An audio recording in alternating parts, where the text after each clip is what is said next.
Cinema drama dasu nungbu nungairagadi part 2 amuk yengingbagi wakal amadi adumag pokne. Handa kuki singna tawriba drama sing asisu kanagi web series Hollywood film naga henba natte. Makoy gi lalong sidi angakpane. Angakpo mayam sing asi pungsin jaraga Daily Dose Manipur na mayam gidamakta puduna lakchani kuki gi Anouba LALONG 2.0 reloaded. Amutang meeting tabiduna mitna singminasi. Kalen thagi yak launa saba nungsa maraktagi KUKINA MEITEI da HOUKHRE lan tha manga hen kiduna ngasidi intham thagi aingma nungsina liri humbusu haurakle lalakta maran lejedraba aikoi gi lomi singna thawai khubakta haptuna hunjakiba lawsing ngasidi khawbagi tanja su yorakle tanja asina yorakpada soidana lomi kharadi mittegi pi taram lagani matang asida aikoi gi lomi singbu ngak senbiduna duty tawriba Manipur police ki personnel singbu Manipur gi prajana kaidonungda kawbal leiraroi matang asida aikoi gi lomi singna yamna checksin daba yadaba tanja ama lakne haukiba chahi khara asida Manipur da law khawrga yeinaba thamba lawsing patraba miyoi singna tattana mai thabagi paw tanakre mai tharam liba mafam sing asisu ayamana chinga naknaba local singdan hena tawkibagi paw laikrabani matang asida hangliba wahungdi karamba fatraba miyoi lawsing asi mai thakribano ngasi fawba phaba ngamkrabra amutang munna khantasi handaki KUKINA hawba lan asida Manipur gi valley area asibu koisiliba chingsang paring asida kuki sing marang kaina tare haiba khangle adunabu MEITEI otnaba Sadar Hills demand tawduna lakibani Israel na Palestine loksin bagumna Impal Valley su loksin gi haina KUKINA mangan tawribani maram aduna yamna chawna oithokpa yaba matam sangnatagi migi lawmai thaduna lagliba asi kuki singnani haibata yamna chingnani ngai oire chil chawba MEITEI singna nongmata khankidaba wakal amane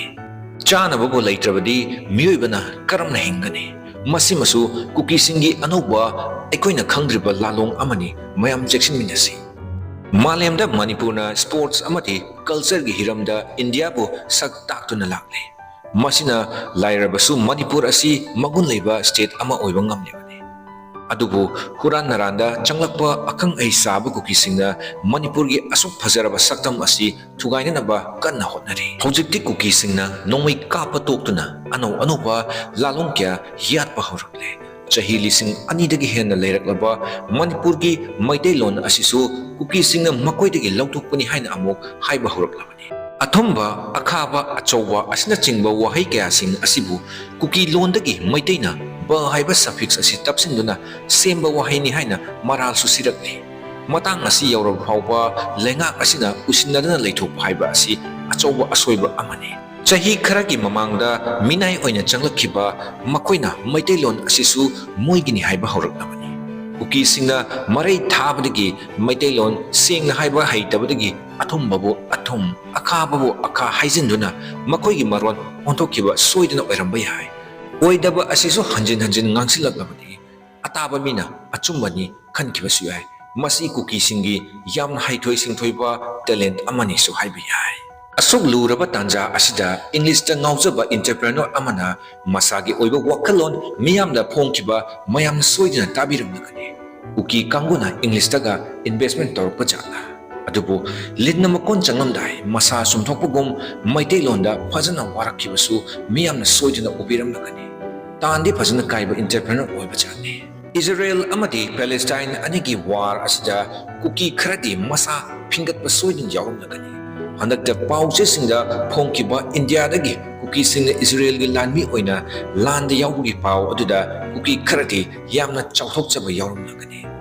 mayungi chakhumda mirang thuraga mapandana yamna neijaba kanguni haibda haimanba thokmai kuki kangu asi moina lairuba maphamda landi soidre khudamdi aikoi gi mangda popop taraba ngaldani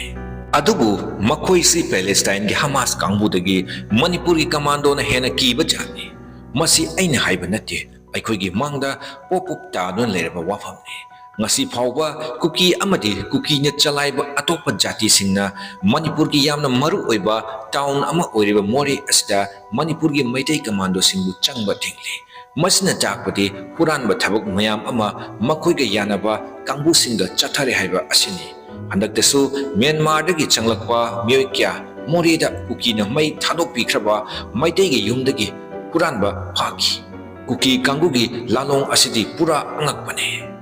ngasi fauba asiba haksang fauba thiba khangdan leiba maitai satra satri ani bhatpada chenaba kuki mari CBI na fagatpa ngamukhe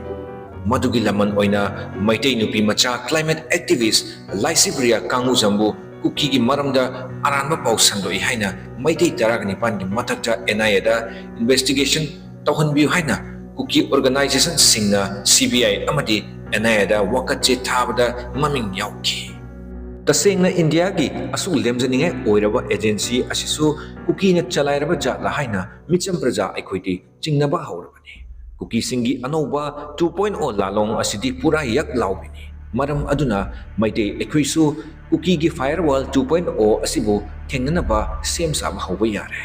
hauchik Manipur gi tampakta apspa chanadriba asisu kuki kangbu asna pathwai soidina nungairamna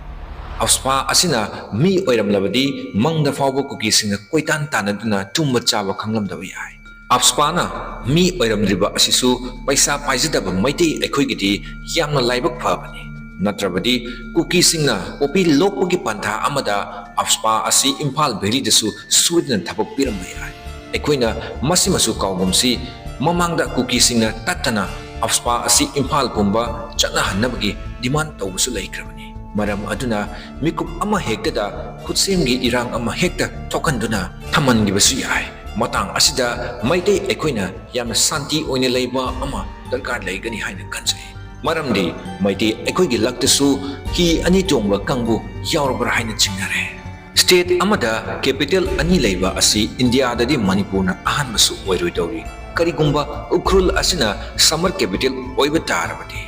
masida maru oina kanagadawriba asi ukrulda leiriba Manipur gi prajasingni maramdi lambi thong medical amadi matamga chanaraba modern facilities kya amasu lakatawribani adubu Manipur asidi athingba yaudana thabak amata hauba yadaba lamdamni karamna ukrul asibu summer capital ohilakani haiba asidi soidana lakadawriba matamna taklakani matang asida kuki singna matam sangna dagi taliba Sadar Hills ki demand adusu amung nahunana horpa yai maramdi Manipur dadi kuki gi nataba atopa jatina chaukhatpa makoina yengma ngamjade handak marak nongmai khajik kapnaba lepa asida maitei ekhoidi wakal gase loina hongnakraba mali lan sisu loikraba ningnare borgi lai khurambagi pawsu namnari ekhoibu luchingbiriba mapi mapa kyage anouba anaibi paw kya amasu tanari somdana kuki singna chinga tainaba mapam singda anouba bunker 2.0 version kya Sajinba Leptri amabu oire matam pumbada wakal sisu waduna leiba yaba natte adubu ngaihak nungai thokdurabasu masimadi ningsingsi aikhoi hojik kuki gi lan loitri thang maya tauna thamsi matam ama hektada darkar oirpa yai kangkhong chaiba matamda su soidana khudong chaba mikup amadi leigani haibasi kaugumsi masina aikhoigi pangal oirakpa yai